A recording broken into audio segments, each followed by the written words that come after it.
Imagine a town so consumed by fear that neighbor turns against neighbor, children accuse their parents, and the gallows become a stage for public spectacle. This isn't a scene from a horror movie. This was real life in a small colonial village, a place that would become infamous for one of the darkest chapters in American history. In 1692, the community of Salem, Massachusetts, descended into a vortex of paranoia, accusation, and death, a phenomenon we now call the Salem Witch Trials. But how did it happen? How did a tight-knit Puritan community tear itself apart, executing 19 innocent people for the impossible crime of witchcraft? The answer lies not in spells and sorcery, but in a perfect storm of religious fervor, social anxiety, and a terrifying psychological phenomenon known as mass hysteria. To understand the madness, we first have to understand the world that created it. Salem Village in the late 17th century was a grim and unforgiving place. Life for these Puritan settlers was a constant battle for survival against a harsh landscape. The winters were brutal, crop failures led to starvation, and diseases like smallpox were a constant, deadly threat. Beyond the borders of their small settlement, they lived in fear of conflict with Native American tribes, a fear stoked by recent wars and violent skirmishes. Their entire worldview was filtered through the lens of a strict, unforgiving interpretation of Protestantism. For the Puritans, the world was a battlefield between God and the devil, and they believed Satan was an active, malevolent force, constantly seeking to corrupt their souls and destroy their city upon a hill. They saw signs of his work everywhere, in a failed harvest, a sick child, or a sudden storm. This pervasive fear created an environment ripe for suspicion. Adding fuel to this spiritual tinderbox were very real, earthly problems. Salem Village was a community in turmoil. It was locked in a bitter rivalry with the more prosperous Salem town, and within the village itself, factions clashed over land, resources, and church politics. A long-running feud between two of the village's most powerful families, the Putnams and the Porters, divided the community. The recent appointment of a new minister, the Reverend Samuel Parris, only deepened these divisions.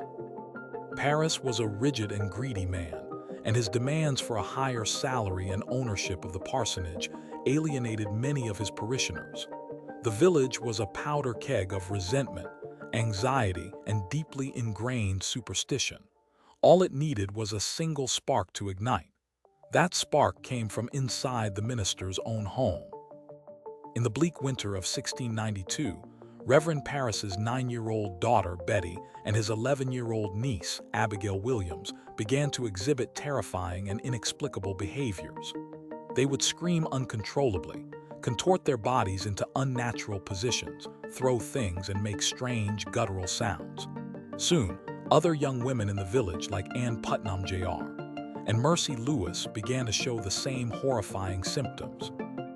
The girls complained of being pinched, bitten, and pricked by invisible forces. They would writhe on the floor in agony, their bodies convulsing in violent fits. The community was terrified. In a world without modern medicine or psychology, there was no rational explanation for what was happening. Reverend Parris tried prayer and fasting, but the girls' afflictions only worsened. A local doctor, William Griggs, was called in. After examining them, he could find no physical ailment. His diagnosis was chilling and, in the context of their beliefs, entirely logical. The evil hand is upon them. Witchcraft. The word hung in the air, confirming everyone's deepest fears. The devil had come to Salem. Under immense pressure from the panicked adults and magistrates Jonathan Corwin and John Hathorne, the afflicted girls were relentlessly questioned. Who was tormenting them? Who were the witches sending their spectral shapes to harm them? At first, the girls were silent. But finally, they named 3 people. The first was Tituba, Reverend Parris's enslaved servant from the Caribbean. Her cultural background was different, making her an easy target for suspicion. The second was Sarah Good, a destitute, pipe-smoking woman who often begged door-to-door and muttered curses when turned away. The third was Sarah Osborne, an elderly, reclusive woman who was embroiled in a legal dispute with the powerful Putnam family over her deceased husband's estate. Notice a pattern. These were not powerful, respected members of the community. They were social outcasts, women on the margins of society with no one to defend them. They were the perfect scapegoats. On March 1, 1692, the three women were arrested and brought before the magistrates for a public examination in the village meeting house. Sarah Good and Sarah Osborne vehemently denied the charges, but the afflicted girls put on a horrifyingly convincing performance. They screamed and convulsed in the courtroom, claiming the specters of the accused women were actively tormenting them right there in front of everyone. But the event that truly blew the case wide open, that turned a local panic into a full-blown witch hunt, was the confession of Tituba. After initially denying any involvement, Tituba was taken away and, by her own later account, likely beaten or tortured by Reverend Parris. When she returned, her story had changed dramatically. She confessed. But it wasn't a simple admission of guilt. It was a spectacular, terrifying narrative that played directly into the Puritans' darkest fears. She spoke of a tall man from Boston, dressed in black, who was the devil himself. She described signing his book in blood. She told of riding through the night sky on a pole. She claimed there was a whole coven of witches in Salem Village, and she named Good and Osborne as her confederates. She even described seeing other unfamiliar specters, suggesting the conspiracy was far larger than anyone had imagined. Tituba's confession was a bombshell. It was the first concrete proof that witchcraft was not just a suspicion but an organized, demonic assault on their community. For the terrified people of Salem, this was validation. Their fears were real. The devil was among them, and Tituba had just given them a roadmap to find his followers. The floodgates of hysteria were now open. The afflicted girls, once seen as victims, were now elevated to the status of prophets and star witnesses. They became the focal point of the entire investigation, holding the power of life and death in their hands. The accusations began to fly, moving beyond the initial outcasts to ensnare more and more people. The next wave of accusations shocked the community to its core. Martha Corey, a respectable, church-going woman known for her piety, was accused. She was skeptical of the girls' claims from the beginning and had openly criticized the proceedings, which made her a target. Her accusation proved that no one was safe. If a woman like Martha Corey could be a witch, then anyone could. Then came Rebecca Nurse, a beloved and frail 71-year-old matriarch. She was widely considered a pillar of the community, a woman of impeccable character. When she was accused, dozens of her neighbors signed a petition attesting to her good name. But it was no use.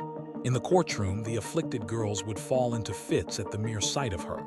During her trial, the jury initially returned a verdict of not guilty. The courtroom erupted in an uproar. The judges, pressured by the public outcry and the continued fits of the girls, forced the jury to reconsider. Rebecca Nurse was found guilty and hanged. The legal proceedings were a terrifying spectacle, presided over by the newly established Court of Oyer and Terminer, which means to hear and to determine. The chief magistrate, William Stoughton, was a zealous believer in the witch hunt and operated under the assumption that the accused were guilty until proven innocent. The trials were dominated by a type of evidence that was impossible to refute: spectral evidence. This was the testimony of the afflicted girls, who claimed that the specter or spirit of the accused person was leaving their body and tormenting them. The accused had no defense against this. How could you prove that your spirit wasn't somewhere else, harming someone, especially when you were physically locked in a jail cell? It was the accuser's word against the accused, and in Salem's courtroom, the accusers were always believed. Defendants were not allowed legal counsel. They were forced to defend themselves against a barrage of emotional accusations and leading questions from the judges. Public pressure to confess was immense. The Puritans believed that a confession was necessary for the soul's salvation. Paradoxically, it was also the only surefire way to save your life. If you confessed to witchcraft, you were spared execution, though you would languish in prison and be expected to name your co-conspirators, feeding the cycle of accusations. Those who maintained their innocence, who refused to lie to save their own lives, were the ones who were sent to the gallows. The first person to be hanged was Bridget Bishop on June 10th. She was a tavern keeper with a reputation reputation for being gossipy and wearing colorful clothing, which made her an easy target. As the summer wore on, the hangings continued. 5 were executed in July, another 5 in August, and 8 more in September. One man, an elderly farmer named Giles Corey, the husband of the accused Martha Corey, refused to enter a plea of guilty or not guilty at his trial. He knew the court was corrupt and that a trial was pointless. By refusing to plead, he prevented his trial from proceeding, which under English law meant his property could not be legally confiscated from his heirs. The court's response was brutal. They subjected him to peine forte et dure, a method of torture where heavy stones were piled on his chest to force a plea. For 2 days, Corey endured the crushing weight. His last words when the sheriff demanded he plead were defiant. More weight. He was pressed to death, a martyr to the madness. But as the body count rose and the jails overflowed with more than 200 accused people, faint whispers of doubt began to surface. The accusers, emboldened by their power, grew reckless. They started pointing fingers at people who were far from being outcasts: wealthy merchants, respected ministers, and even the wife of the governor of Massachusetts, Lady Mary Phips. This was a critical mistake. When the accusations targeted the elite, powerful people began to question the legitimacy of the entire process. John Proctor, a tavern owner who was hanged in August, famously wrote a letter from prison decrying the trials. He stated that if the accused were to confess, they would have to lie and condemn themselves. And who can read their own condemnation in the scripture, I know not. He saw the truth. The system was designed to produce confessions, not justice. Influential ministers, most notably Increase Mather, the president of Harvard College, began to publicly challenge the court's methods. Mather published a powerful sermon titled Cases of Conscience Concerning Evil Spirits, in which he argued forcefully against the use of spectral evidence. He famously declared, "It were better that 10 suspected witches should escape than that one innocent person should be condemned." His words carried immense weight and provided intellectual cover for those who had grown skeptical. The turning point finally came in October of 1692. Governor William Phips, likely spurred on by the accusation against his own wife and the growing chorus of criticism, ordered a halt to the proceedings. He officially prohibited further arrests and dissolved the illegitimate court of Oyer and Terminer. In its place, he established a new superior court of judicature, which was instructed to disregard spectral evidence. Without spectral evidence, the prosecution's cases collapsed. The new trials that took place in early 1693 resulted almost entirely in acquittals. In May, Governor Phips issued a general pardon, releasing all remaining prisoners accused of witchcraft. Just like that, the nightmare was over, but the damage was done. The town of Salem was left shattered, haunted by the ghosts of its victims and the shame of its actions. In the years that followed, a slow and painful process of reconciliation began. In 1697, the General Court of Massachusetts ordered a day of public fasting and prayer for the tragedy. Samuel Sewall, one of the main judges, stood up in his Boston church and publicly confessed his